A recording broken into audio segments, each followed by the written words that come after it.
Salut Damien. Salut Steph. Ça va? Ça va et toi? Ouais, ça va, merci. Si je te dis 7 minutes 40 et un dixième. Ah, toi tu sais que j'aime bien cuisiner. Ouais. Ça ressemble à la durée de cuisson du brocoli, ça. Ouais, on peut faire une petite similitude, mais on va parler de l'enfer vert plutôt. Si je te dis l'enfer vert. Ah, tu nous ramènes en Allemagne, le Nürburgring. Le Nürburgring, la Nordschleife de 20,6 km. Et c'est le chrono qu'avait réalisé la Mégane 4 RS Trophy hier, qui a détrôné la Civic. Type R. Exactement. Exact. Tu connais bien tes classiques. Voilà. Hein, aujourd'hui, on va rester peut-être sur une version un petit peu plus sage. On va vous présenter la Mégane 4 RS, mais en version 280 chevaux, châssis sport. Voilà. Plus civilisé. Plus civilisé. Plus civilisé. Il faut savoir que c'est quand même la troisième du nom, même si on l'appelle Mégane 4, mais c'est la troisième RS du nom, hein, puisqu'elle est sortie sur la Mégane 2 RS en 2005, avec le 2 litres turbo de 225 chevaux.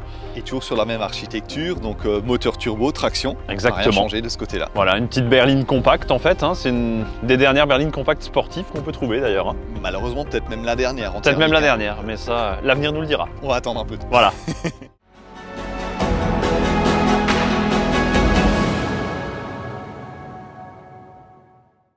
Bon Damien, résolument plus sportif cette Mégane 4 RS en termes de ligne et de design, qu'est-ce que t'en penses? Il y a quand même pas mal de choses qui la différencient de la Mégane classique. Hein. On a déjà des ailes élargies. C'est une coque spécifique. C'est une coque spécifique, hein, exactement. Ouais. Coque spécifique, des magnifiques jantes 19 pouces, donc optionnelles là-dessus. Optionnelles sur la 280 en 19, donc il y a de série sur la R. Modèle Interlagos, non? Il me semble. Bien vu, t'as bien révisé. Noir et diamant, et tu peux les avoir en full black aussi. Exact.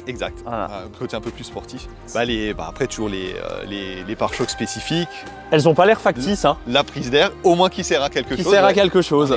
Pour une fois. Ouais. Un petit rajout de bas de caisse supplémentaire là, qui termine un petit peu la ligne. Franchement, c'est assez sympa. Hein. Il n'y avait pas besoin de grand chose. Hein. La ligne d'origine est déjà assez sportive, mais là, ça différencie bien. Oh. C'est vrai qu'il y a pas mal de constructeurs qui vont pas aussi loin. J'irais d'aller dans les ailes larges, tout le monde le fait pas. Ouais, c'est vrai. C'est souvent des pare-chocs, des spoilers et puis des rajouts. Voilà. Des rajouts, des extensions. Et là, effectivement, on la différencie vraiment. Ouais, très sympa.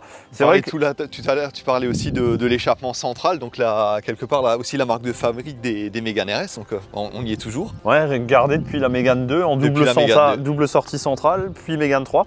Un beau diffuseur avec un fond plat d'ailleurs. Hein, oui. Qui procure un peu d'appui à haute vitesse. C'est pas factice non plus. C'est pas factice non plus. Non, chez Renault Sport, ils savent faire des voitures de sport. Voilà, c'est ça. Il y a une vraie différence, un vrai côté sportif marqué. Et puis c'est vrai que l'arrière, on voit qu'elle est large. Hein. Ouais, c'est résolument imposant, ça c'est certain. La caméra de recul est bien intégrée, tu vois, c'est discret. C'est discret, c'est caché. Très discret. Une auto sympathique. On va faire un tour à l'intérieur. On va regarder si le sport continue dedans. Ouais. Allons-y. Bon, perso, j'adore les sièges, Damien, là. Alors, c'est les sièges qui sont spécifiques aussi au Mégane RS. Hein, donc, il la différencie de la grande série. Même de la GT Line, hein, qui est la version... GT Line. Sur celle-ci en option Alcantara. Full Alcantara, et tu récupères du coup en option le volant cuir Alcantara qui va avec. Ouais, c'est le petit centre. On est très bien maintenu. Malgré que ce ne soit pas les récaros de la Trophy, on est bien dedans. On est franchement bien maintenu. C'est vrai qu'on pouvait reprocher aux premières Mégane RS 2 et 3 quand tu avais les sièges de base, tu avais tendance un petit peu à bouger dedans, mais là je trouve qu'on est vraiment bien maintenu. Et après sur le reste, on a quand même une finition qui a progressé par rapport à la 3. Hein. Ouais, les tableaux de bord sont quand même bien moussés. C'est pas mal. C'est sympa. On a un bel écran central. Ouais, on récupère, regarde, un head-up display. Le système Bose. Un toit panoramique. Toit panneau. Alors pour les sportifs, ce sera peut-être pas sur la version Trophy une option qui va être choisie, mais là sur une version un petit peu plus... Mais c'est vrai qu'on peut la personnaliser d'une auto, enfin la configurer à sa sauce, en fin de compte, de la voiture exactement. Un peu plus polyvalente jusqu'à la version sportive, ultra sportive même. Tout à fait. Des sièges chauffants même, tu vois, c'est vrai qu'elle a un équipement assez complet, effectivement, hein. On est sur quelque chose de... T'as failli dire, elle a tout d'une grande. Elle a tout d'une, je vais dire qu'elle avait tout d'une grande, mais il me semble l'avoir déjà entendu quelque part. Hein, c'est ça. Qu'est-ce que t'en penses? On va... il faut voir si elle est vraiment sportive maintenant. Si elle est vraiment sportive. C'est pour ça qu'on est là. Hein, ouais, écoute, allez. C'est parti. On démarre l'engin. Et on y va.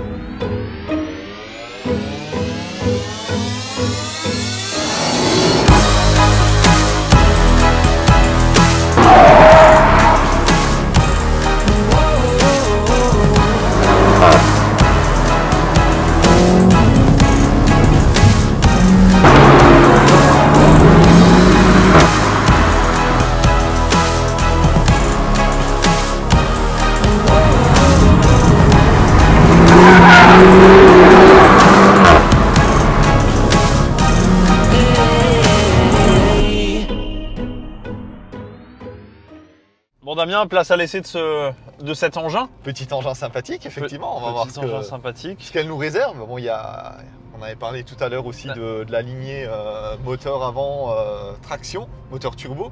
1,8 litre turbo. 1,8 litre, là on redescend, effectivement, c'était du 2 litres sur les générations précédentes. Tu connais le code moteur encore, tu t'en souviens? F4R. Ah, pas mal. Et F4RT pour la version 275 sur le dernier aboutissement sur la Trophy.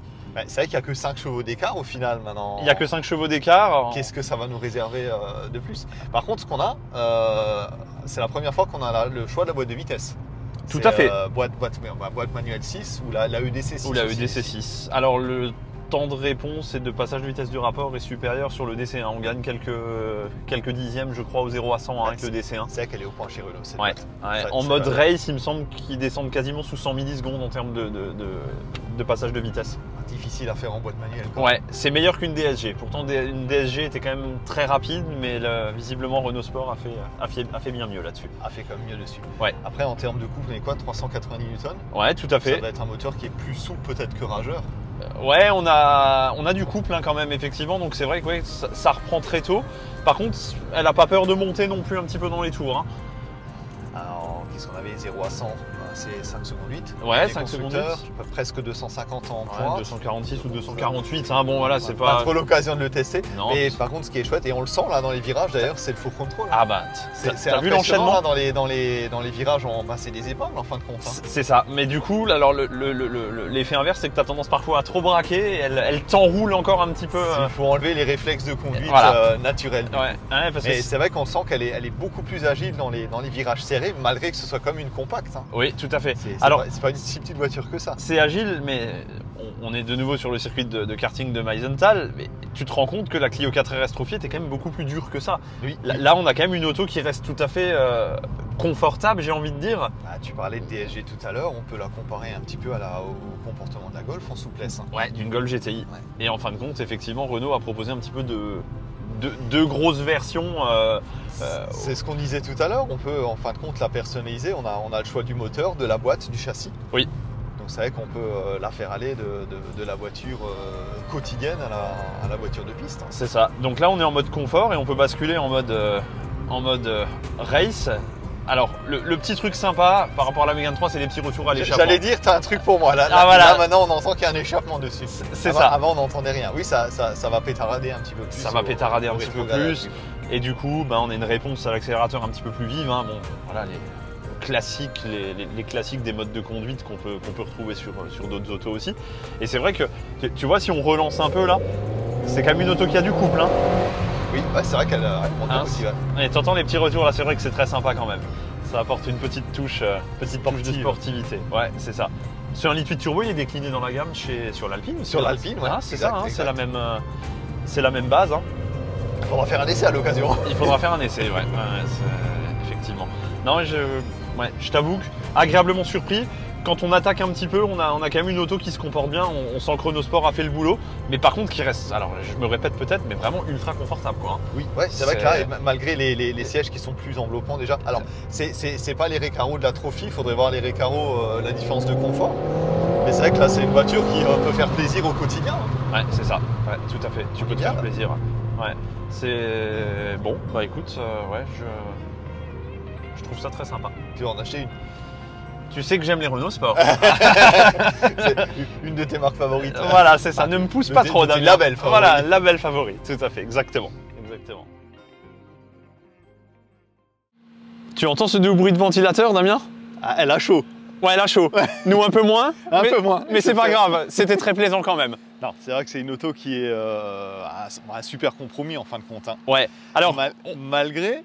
On n'a pas dit tout à l'heure, il n'y a pas de DGL dessus. Hein. C'est un différentiel électronique. Comme sur la Clio RS. On le sent, on arrive un peu à le prendre en défaut. Et je pense qu'en conduite ultra sportive, avec l'usage intensif des freins, à mon avis, tu dois vite être aux limites.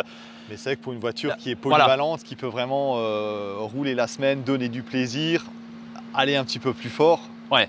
Franchement, le compromis est bon. Hein. Le compromis est bon. Très bon. La Trophy serait peut-être plus adaptée dans ce cas-là sur la piste. Oui. Maintenant, effectivement, je pense que ça reste. Mais un peu moins au quotidien. Un peu moins au quotidien, voilà. Donc la piste, la course. Est-ce que tu souhaites préserver tes vertèbres? Oui, quand même. Achète ça alors, du coup. Il vaut mieux. En fin de compte, c'est vrai qu'on a les deux possibilités chez Renault Sport, en fin de compte, par rapport à ça. Hein. C'est le côté trophy ou le côté sport, quoi. Donc du coup, la châssis sport normale pour aller faire les courses et la trophy pour aller faire la course. Voilà. Et ben voilà, on a tout.